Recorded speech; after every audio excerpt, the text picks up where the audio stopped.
कहूंगा हाँ, हमारे साथ उस कॉलेज में इतना तो था कि एक म्यूजिशियन था, कि एक तबला था, एक हारमोनियम था, तो उनके साथ ही हम लोग रिदम के लिए दिया रिदम के लिए गा रहे थे। तो वहां से इतना इंक्वायरी आने लगा कि नहीं, ये भाई बहन को आप यहाँ पर लेके आओ, वहां पर लेके आओ।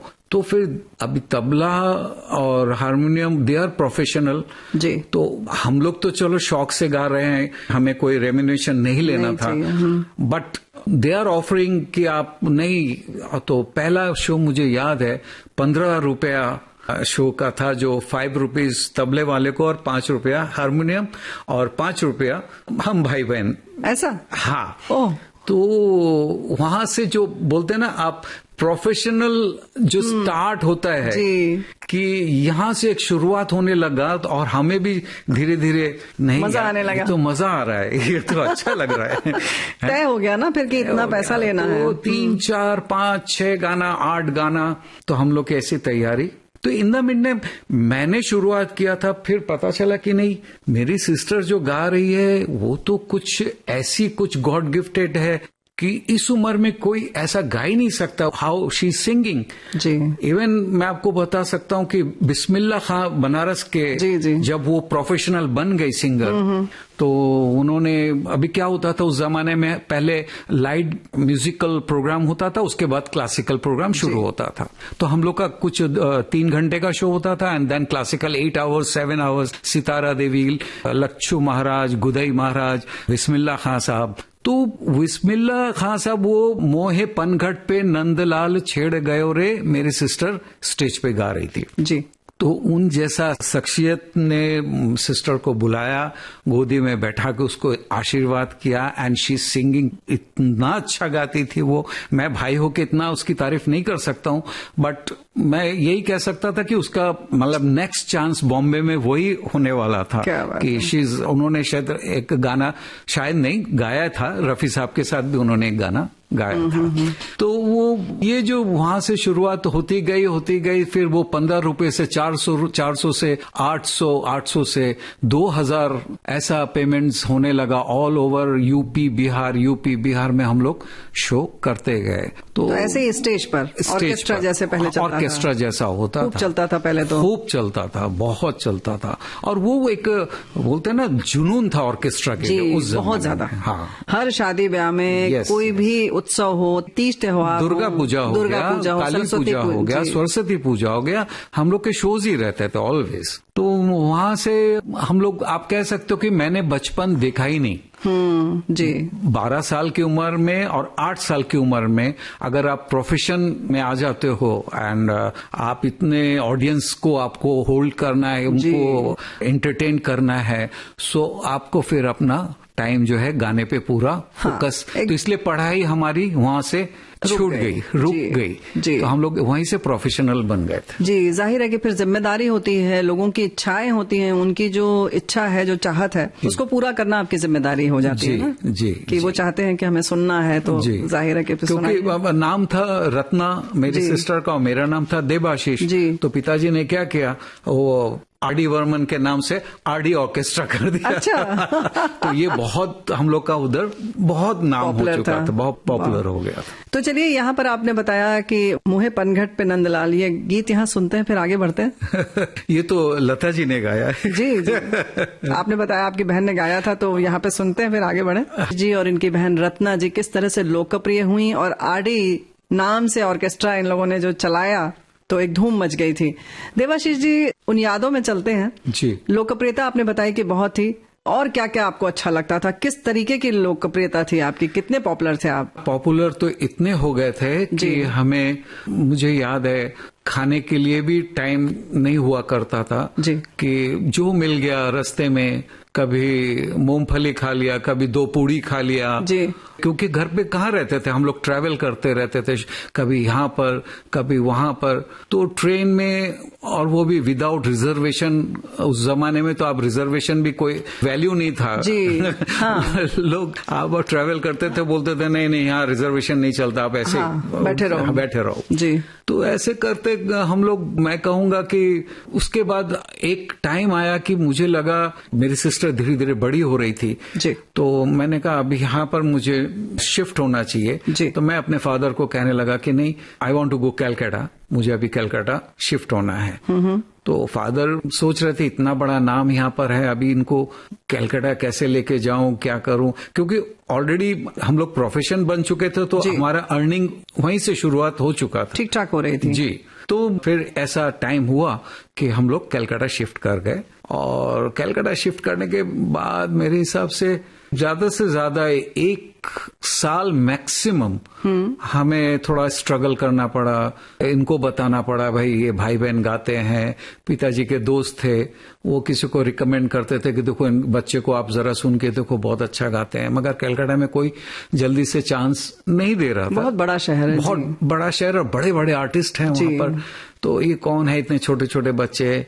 और क्या होता है ना, डोमिनेट होता ही है, आप कहीं भी जाओ पहला आपका जो लाइफ शुरुआत एक स्ट्रगल तो होता ही है जी जी। तो वो स्ट्रगल था उस वक्त थोड़े दिन के लिए, और उसके बाद हमें एक चांस तो मिल गया जो बड़ा शो था, मन्ना दा नाइट था वो। अच्छा। हाँ, मन्ना दा नाइट था कैलकाटा में, तो वहां पर हमें चांस मिल गया मेरा भाई बहन को। हमने फिर वहां जो परफॉर्म किया, मैंने हर टाइप के गाने गाए उस वक्त। अच्छा। क्योंकि एक टाइम था कि मैंने जब रफी साहब का मैंने गाने शुरू किए तो मेरे फादर का यही शौक था कि नहीं, अगर किसी का भी गाना है तो सिर्फ रफी साहब के गाने आप गाओ और किसी के गाने मत गाओ। तो मैं बहुत यंग था तो मुझे उस वक्त रफी साहब के गाने ही नहीं आ रहे थे ना, यशुदास, किशोर कुमार और शैलेंद्र सिंह जी, यही सब गाने आ रहे थे ना। रफी साहब के गाने ही कहा, उस वक्त नए गाने नहीं आ रहे थे जी, उस समय चल रहे थे, डोमिनेट हो रहे थे ना। किशोर कुमार ने सबको डोमिनेट करके रखा, किशोरदा आ चुके थे, किशोरदा पॉपुलर हो गए, पॉपुलर थे, इनका टाइम चल रहा था। तो नेचुरली ऑडियंस को एंटरटेन करने के लिए मेरे पास गाने ही कहा कि मैं ओपन शो में इस तरीके के गाने ही ज्यादा चलते हैं। जी हाँ, जी हाँ। और आपको जब तक आप वहां पर होल्ड नहीं कर सकते, हाँ, होल्ड नहीं कर सकते ऑडियंस को, तो फिर आपको नेक्स्ट टाइम नहीं बुलाएगा कोई भी।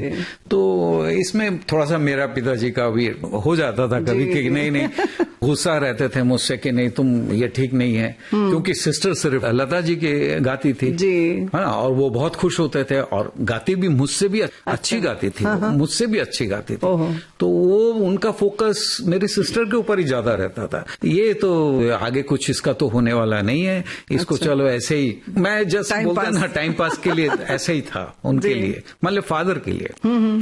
सो मैंने जब वो शो किया तो वहां से हम लोगों की जो शुरुआत हुई, उसके बाद तो मैं आपको कह नहीं सकता कि ऐसा फेम किसी को बहुत शायद कम ही मिलता होगा।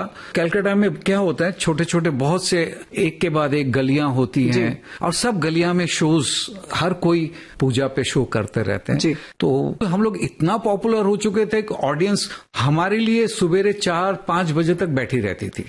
इन द मीन टाइम जितने भी वहां के लोकल आर्टिस्ट, बड़े बड़े आर्टिस्ट लोग सब गाते थे, मगर वो भाई बहन कब आएंगे उनके लिए ऑडियंस बैठी रहती थी। और हमें स्टेज मिलता था सुबेरे 4, 4:30, 5 बजे लास्ट। हमारी हालत ऐसी हो गई थी कि हम वही रात जागते थे, तो उसमें खाना पीना, कोई चाय खाली, कभी कुछ कभी ऐसे करके जिंदगी जी। मजा तो आ रहा था क्योंकि शोज और इतना फेम जो हमने कभी सोचा ही नहीं था वो मुझे मिल रहा था, मुझे एंड मेरी सिस्टर को। ऐसा था हम लोग का। जहां पर मुझे 2 शो या 3 शो रात को करना होता था, वहां पर हम लोग के इतना प्रेशर रहता था कि हमें 6 शो करना पड़ता था एक रात में। और वो आप समझ सकते हो कि ऑर्केस्ट्रा जाके लगाना और उसको फिर खोलना, हटाना, उतारना, गाड़ी पे रखना, फिर दूसरी जगह जाना, ट्रैवल करना।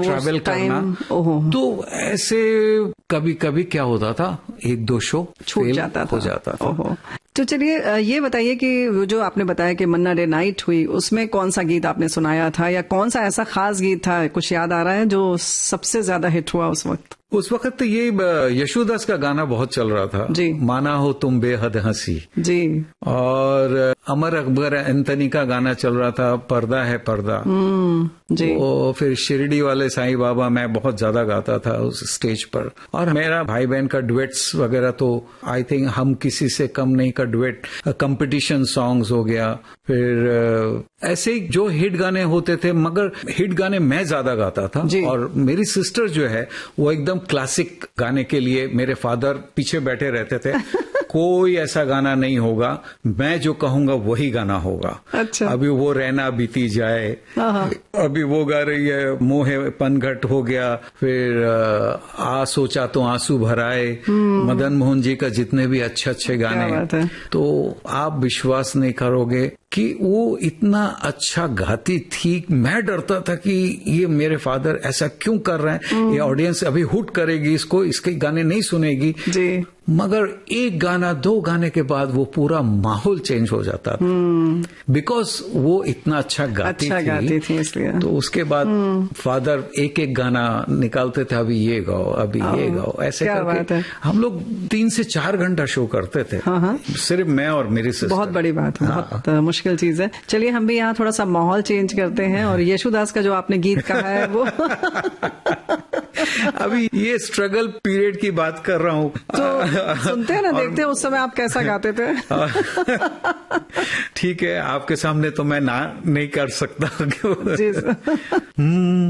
माना हो तुम बेहद हंसी, ऐसे बुरे हम भी नहीं, माना हो तुम बेहद हंसी, ऐसे बुरे हम भी नहीं, देखो कभी तो प्यार से डरते हो क्यों इकरार से, माना हो तुम बेहद हंसी, ऐसे बुरे हम भी नहीं। बहुत सुंदर, वाह, थैंक यू, बहुत सुंदर। अभी तो मैं भूल गया, तो उस वक्त गाता। आपने गीत सुना, गायकी देखी, सुनी, और बातें अभी बहुत सारी हैं। किस तरह से खुद इन्होंने अपना गीत गाया, यानी खुद स्वर दिया, वो भी बात करेंगे। और हमारे साथ हैं इस समय देवाशीष दास गुप्ता जी। देवाशीष जी, ये तो हो गई आप लोगों की लोकप्रियता की बात जी। और थोड़ा सा और बताइए ना, जैसा अभी आप बता रहे थे कि लोग सड़क पर लेट जाते थे आप लोगों के इंतजार में, या आपको आगे नहीं जाने देते थे, लोग पहचानने लगे, तो मतलब सामान्य तौर पर जैसे आप इधर उधर जाते हैं तो उसमें दिक्कत होने लगी होगी जी। क्योंकि ऐसे तो हम लोग कभी भी जब शो में जाते थे, गाड़ियों में जैसे उतरने से पहले कांच अगर थोड़ा सा भी ओपन किया तो कम से कम 50-100 हाथ ऐसे अंदर आते थे कि एक बार छू ले इनको, हाथ मिला ले। अच्छा। तो ऐसा फील होता था ये हम लोग हैं कौन कि इतना लोग क्यों चाहते हैं, इतना चाहते हैं। तो ऐसे ही जब किसी ने एक बहुत सेंटिमेंटल बात किया था कि हम जहां पर पहुंच नहीं पाए और पहुंचने के बाद हमारे साथ बहुत मिसबिहेव किया गया कि आप लोग के वजह से हम लोग का शो खराब हुआ, आप लोग आए नहीं। तो उसमें से किसी ने बताया कि आपको मालूम है आपके साथ ये क्यों हो रहा है, क्योंकि आप लोग को ऊपर वाले ने इतना फेम दिया हुआ है, लोग आपसे इतना प्यार करते हैं, तो जब आप नहीं आते उतना ही गुस्सा भी आपको सहना पड़ता है जी। तो हम बहुत एम्बेरस फील कर रहे थे, मगर जब इस लड़के ने ऐसा कहा, नहीं ये तो बात में कुछ तो दम है कि अगर आपको प्यार भी मिलता है तो गुस्सा भी सामना करना पड़ता है। तो ऐसा बहुत होता था हमारे साथ, बहुत होता था। मुझे मालूम पड़ जाता था कि मेरा एक सेक्रेटरी हुआ करता था उस जमाने में। ये भी बड़ी अजीब बात है, उस जमाने जमाने में हमें सेक्रेटरी इसलिए रखना पड़ता था क्योंकि सुबेरे से लेकर रात तक एक के बाद एक लोग आते रहते थे कि मुझे शो करना, वो हम अगर इतनी बातें करेंगे तो हम गाएंगे कैसे, क्योंकि हमें रात को वापस 4 बजे 5 बजे आने के बाद सुबेरे 9 बजे भी हॉल में शो में जाना पड़ता था। अच्छा। हाँ, ऐसा भी होता था। तो नेचुरली हमें किसी का सपोर्ट लेना था, इसलिए मेरे फादर ने एक वहां का सेक्रेटरी रखा हुआ था ताकि वो समय आदि की व्यवस्था देखे। हाँ, वो कौन सा शो लगा है याद रखे, करना है नहीं करना है, याद रखे, नहीं तो पता ही नहीं है कि कल परसों वो डायरी मेंटेन करना है, ये करना वैसा करना। तो ऐसे सिलसिला चलता गया। वैसे जिंदगी इतनी आसान नहीं होती है, नहीं, पॉपुलैरिटी मिलती है, उसके संग संग दिक्कतें भी बहुत सारी होती हैं। बहुत होती है, बहुत होती है। इतना आसान नहीं होता है लोकप्रियता को बनाए रखना और उसको हासिल करना। पहले तो उसके पहले की इतनी मेहनत आप लोगों की, और उसके बाद उस सब मैनेज करना, व्यवस्था रखना बहुत मुश्किल होता है। फिर आप मुंबई कैसे आना हुआ, वहां से कैसे यात्रा यहाँ तक आई? उसके बाद फिर कलकत्ता में शो करता गया और काफी शो करते करते करते फिर इन द मीन टाइम कुछ स्टार्स लोग आते थे, बॉम्बे से आते थे कलकत्ता शो करने के लिए। कभी जैसे हेमलता जी आई, कभी बप्पी लहरी आ रहे हैं। खास करके बप्पी दा के साथ काफी शोज होता था, मतलब उनके साथ नहीं, मैं कहूंगा कि हमारा एक ग्रुप होता था और बप्पी लहरी नाइट होता था और हमें भी वहां पर बुलाया जाता था जी। तो कभी कभी ऐसा होता था कि हमारा शो चल रहा है और बप्पी दा वहां पहुंच गए, तो सुन रहे हैं कोई गा रहा है यहाँ पर, तो कभी कभी वो इम्प्रेस होके पूछते थे कौन गा रहा है, ये कौन है, बुलाओ उसको। तो मैं आके जब दादा से मिलने के लिए आता था बप्पी दा के पास, अरे तुम तो अच्छा गाते हो, आ जाओ बॉम्बे, कुछ करेंगे तुम्हारे लिए। तो मैंने कहा हाँ जरूर जरूर। अब मन में यही था कि चांस तो मिलने वाला नहीं, हाँ यहाँ बोल देना अच्छा रहेगा। तो ये ऐसे करके क्या हुआ, कलकत्ता में फिर वही एक जैसा लाइफ होने लगा, वही शो, वही रात जागना। ये करते करते एक टाइम हो जाता है कि आप सोचते हो कि नहीं इसके आगे क्या है, इसके आगे बस यहीं पर एंडिंग है क्या। तो सिस्टर जो उनका एम्बिशन इतना हाई लेवल का हो चुका था कि एवरीबॉडी नोज, बॉम्बे में भी सबको मालूम पड़ गया था कि ये लड़की अगर बॉम्बे आएगी ये तो तहलका मचा देगी जी। तो मैं और मेरी सिस्टर फादर मुझे लेके आए, तो हम लोग पहले मिले माला सिन्हा जी से। अच्छा। उस जमाने की जो हीरोइन जी जी। हाँ, उनके घर गए तो उन्होंने फिर भाई बहन से गाना सुना। तो उस वक्त मैं और रत्ना ने गाया था दिले बेताब को सीने से लगाना होगा। क्या बात है। रफी साहब और लता जी का डुएट था। तो पहली बार मुझे ऐसा लगा कि हर वक्त मेरी सिस्टर का ही तारीफ ज्यादा होता था, मगर माला सिन्हा जी ने बोला कि इस लड़के में एक अलग ही वॉइस है। अच्छा। जबकि मैं बहुत यंग था और यंग वॉइस था, मैच्योरिटी नहीं थी वॉइस में, बट वो एक्सप्रेशन गाने को कैसे गाना है, मतलब उनका ऐसे करके क्या हुआ, कलकत्ता में फिर वही एक जैसा लाइफ होने लगा, वही शो, वही रात जागना। ये करते करते एक टाइम हो जाता है कि आप सोचते हो कि नहीं इसके आगे क्या है, इसके आगे बस यहीं पर एंडिंग है क्या। तो सिस्टर जो उनका एम्बिशन इतना हाई लेवल का हो चुका था कि एवरीबॉडी नोज, बॉम्बे में भी सबको मालूम पड़ गया था कि ये लड़की अगर बॉम्बे आएगी ये तो तहलका मचा देगी जी। तो मैं और मेरी सिस्टर फादर मुझे लेके आए, तो हम लोग पहले मिले माला सिन्हा जी से। अच्छा। उस जमाने की जो हीरोइन जी जी। हाँ, उनके घर गए तो उन्होंने फिर भाई बहन से गाना सुना। तो उस वक्त मैं और रत्ना ने गाया था दिले बेताब को सीने से लगाना होगा। क्या बात है। रफी साहब और लता जी का डुएट था। तो पहली बार मुझे ऐसा लगा कि हर वक्त मेरी सिस्टर का ही तारीफ ज्यादा होता था, मगर माला सिन्हा जी ने बोला कि इस लड़के में एक अलग ही वॉइस है। अच्छा। जबकि मैं बहुत यंग था और यंग वॉइस था, मैच्योरिटी नहीं थी वॉइस में, बट वो एक्सप्रेशन गाने को कैसे गाना है, मतलब उनका इतना कहना हमारे लिए बहुत बड़ी बात हो जाती थी। फादर को कहा कि नहीं अच्छा। तो उस जमाने में फिर हम लोग सलीलदा से मिले और भी कुछ आर्टिस्ट बॉम्बे के, उनसे मिलके हम लोग फिर से रिटर्न हो गए थे। अच्छा। कलकत्ता में हम लोग शिफ्ट हो चुके थे ऑलरेडी, तो हम लोग फिर कलकत्ता वापस चले गए। उसके बाद ये हुआ कि ये करते करते करते मैंने जो आपको कहा कि ये कहाँ तक करना है, कि चलो एक बार ट्राई करते हैं, बॉम्बे में भी कोशिश करते हैं जी। सिस्टर का कुछ शादी हो गई थी उसकी, तो उनके हस्बैंड उसको अलाउ नहीं कर रहे थे गाने के लिए, तो बचा कौन, मैं बचा जी। तो फादर का भी एक शौक था कि नहीं हम भाई बहन कुछ बड़ा नाम कमाएं, तो फिर मैं आ गया बॉम्बे जी। बहुत बड़ा रिस्क कह सकते हैं आप कि मुझे मालूम ही नहीं था कि मुझे कोई बॉम्बे में चांस मिलेगा कि नहीं। फिर मनसुख जरिएवाला करके उन्होंने मुझे एक शाम रफी के नाम, क्योंकि उस वक्त मैं सिर्फ रफी साहब के गाने मैंने शुरू कर दिया था। I am not singing anybody, और अच्छा। किसी के भी गाने मैं नहीं गा रहा था, सिर्फ रफी साहब के गा रहा था। क्योंकि इसमें भी एक हिस्ट्री है, फादर ने मुझे कह दिया था तुम अगर रफी साहब के गाओगे तो इस घर में रहो, अदरवाइज तुम अपना खुद संभाल लो क्या करना है तुम्हें, बिकॉज ही डोंट वांट कि मैं ये सबके गाने गाऊं। अच्छा।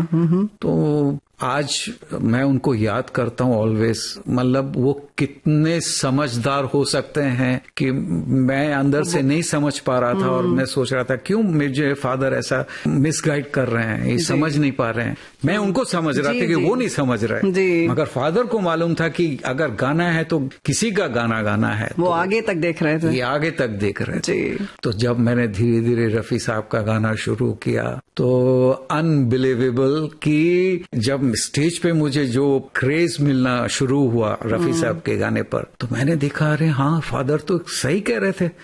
तो उसमें फिर मुझे नशा चढ़ता गया कि नहीं और मैं कितना जान सकूं रफी साहब के गाने को, कैसे सीख सकूं, क्योंकि कैसेट था उस जमाने में और वो भी बहुत हाई स्पीड में कभी बजता था, तो इतना मजा नहीं आता था गाने को आप कैसे सीख सको।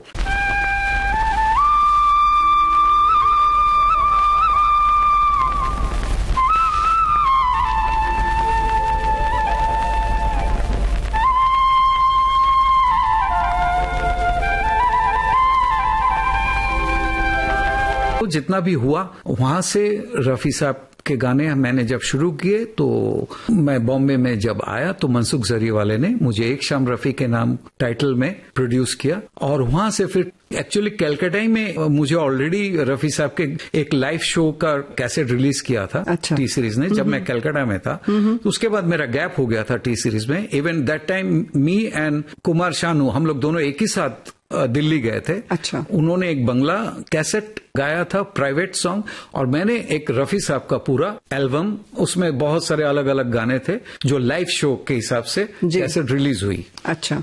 तो वो कैसेट बहुत हिट हो गई रफी साहब का जो था जी। तो उसके बाद मैं आ गया बॉम्बे। बॉम्बे आने के बाद जब उन लोग ने पेपर स्क्रीन में देखा मेरा, बड़े बड़े एड आ रहे हैं एक शाम रफी के नाम, तो इन द मीडियम उन लोग शायद ढूंढ रहे थे मुझे, जो मुझे भी नहीं मालूम था, मोबाइल नहीं था, ना मेरा कोई फोन नंबर था, ना मेरा कोई एड्रेस किसी को मालूम था। उस जमाने में तो कुछ भी नहीं था। अगर वो मुझे ढूंढ भी रहे थे तो वो कहाँ से मिल सकते हैं उनको बॉम्बे में, क्लू नहीं था कोई भी। तो मैं वही लक्ष्मीकांत प्यारेलाल जी के घर पे एक दिन बैठा था, तो मोहम्मद अजीज मुन्ना, जिनको हम लोग वहां पर कलकत्ता में मुन्ना भाई बोलते हैं, अच्छा। मुन्ना दा बोलते हैं, तो वो देखा कि मैं लक्ष्मी जी के यहाँ बैठा हूँ, मेरा कुछ सिटिंग था, तो वो आए, बोले अरे तुम इधर बैठे हो और उधर, अरे लालटेन बोलते हैं ना वो लेके तुम्हें हर जगह इन लोग ढूंढ रहे हैं कि वो सिंगर कहाँ है, जरा उसका कोई एड्रेस निकाल के दो। तो वो 10th रोड में, और एलपी जी का घर उसी रोड के ऊपर, मतलब आप वॉक डिस्टेंस में भी 10 मिनट में पहुंच सकते हो 10th रोड में। तू अभी दौड़ के जाओ वहां पर, हाँ, they are waiting for you. तो मैं गया, और ये इंडियन एयरलाइंस का टिकट, राज भनोत उस वक्त वहां के मैनेजर बोलते ये बेटा टिकट पकड़ो और तुम्हारी रात को 8 बजे की फ्लाइट है। 4 बजे वो मुझे बोल रहे 8 बजे की फ्लाइट है। अच्छा। हाँ, उधर दिल्ली में आपको जाना है। और मैं गया कैसे भी, 1-2 कपड़ा जो भी अच्छा। लेके सीधा दिल्ली। और आई थिंक उस वक्त मैं गा के आया, कुछ 400 गाने गा के आ गया। ओहो। स्ट्रेट, मतलब उन्होंने थे तो वो कहाँ से मिल सकते हैं उनको बॉम्बे में, क्लू नहीं था कोई भी। तो मैं वही लक्ष्मीकांत प्यारेलाल जी के घर पे एक दिन बैठा था, तो मोहम्मद अजीज मुन्ना, जिनको हम लोग वहां पर कलकत्ता में मुन्ना भाई बोलते हैं, अच्छा। मुन्ना दा बोलते हैं, तो वो देखा कि मैं लक्ष्मी जी के यहाँ बैठा हूँ, मेरा कुछ सिटिंग था, तो वो आए, बोले अरे तुम इधर बैठे हो और उधर, अरे लालटेन बोलते हैं ना वो लेके तुम्हें हर जगह इन लोग ढूंढ रहे हैं कि वो सिंगर कहाँ है, जरा उसका कोई एड्रेस निकाल के दो जी। तो वो 10th रोड में और LPG का घर उसी रोड के ऊपर, मतलब आप वॉक डिस्टेंस में भी 10 मिनट में पहुंच सकते हो 10th रोड में। जी जी। तू अभी दौड़ के जाओ वहां पर, हाँ, they are waiting for you. तो मैं गया और ये इंडियन एयरलाइंस का टिकट, राज भनोत उस वक्त वहां के मैनेजर जी बोलते ये बेटा टिकट पकड़ो और तुम्हारी रात को 8 बजे की फ्लाइट है। 4 बजे वो मुझे बोल रहे 8 बजे की फ्लाइट है। अच्छा। हाँ, उधर दिल्ली में आपको जाना है। और मैं गया कैसे भी 1-2 कपड़ा जो भी अच्छा। लेके सीधा दिल्ली। और आई थिंक उस वक्त मैं गा के आया, कुछ 400 गाने गा के आ गया। ओहो। स्ट्रेट, मतलब उन्होंने मुझे रख दिया। उनका तो सिस्टम ही था, आर्टिस्ट लोग के लिए बंगला रहता था, गाड़ियां रहती थी, आप यहाँ रहो, खाओ पियो और रोज गाने गाते रहो। तो ऐसे मेरे हिसाब से एक रात को कभी 10, कभी 8, कभी 14, जैसा वॉइस अलाउ करे तो गाते गए। गुलशन कुमार जी। हाँ जी, मतलब वही रफी साहब के गाने जी, जी। जितने भी थे, क्योंकि वो कैसेट हिट हो गया था अपना। जी जी। तो उसके हिसाब से वो उनको चाहिए था, तो उनको अच्छा लगने लगा तो और भी गाते जाओ। डुएट हो गया, सोलो गाने हो गए, लिस्ट बनता था, सुबेरे लिस्ट आ जाता था, आज आपको ये गाने गाने हैं। उसमें से कितने गाने मैंने कभी गाए भी नहीं होंगे, तो उसी में मुझे कैसे तैयार करते थे? वो बहुत मुश्किल होता था। वो भी कौन, किसका गाना? रफी साहब का। जी हाँ, ठीक है, जो कॉमन गाने हैं आपको मालूम है, तो वो तो इतने सारे गवा रहे थे मुझे, तो उसमें बहुत मुश्किल होता था। कभी कभी मुझे जैसा गाना था या मैं जितना करना चाहता था शायद उतना नहीं कर पाता था। मैं एक मन में कसक रह जाती। लेकिन यहाँ पर जब रफी साहब की इतनी बात चल रही है तो हमारे श्रोता भी इंतजार कर रहे होंगे कि रफी साहब का गीत यहाँ सुन लिया जाए। रफी साहब ही है। लेकिन कौन सा गीत यहाँ सुना जाए? दिल बेकरार सा है, हमको खुमार सा है, जब से तुम्हें देखा सनम। दिल बेकरार सा है, हमको खुमार सा है, जब से तुम्हें देखा सनम। मौसम नशे में चूर है, कुछ पी के आई है घटा, बस कुछ न पूछो आज क्या पैगाम लाई है घटा। अब मैंने जाना प्यार क्या है, तेरे जुल्फों की कसम। दिल बेकरार सा है, हमको खुमार सा है, जब से तुम्हें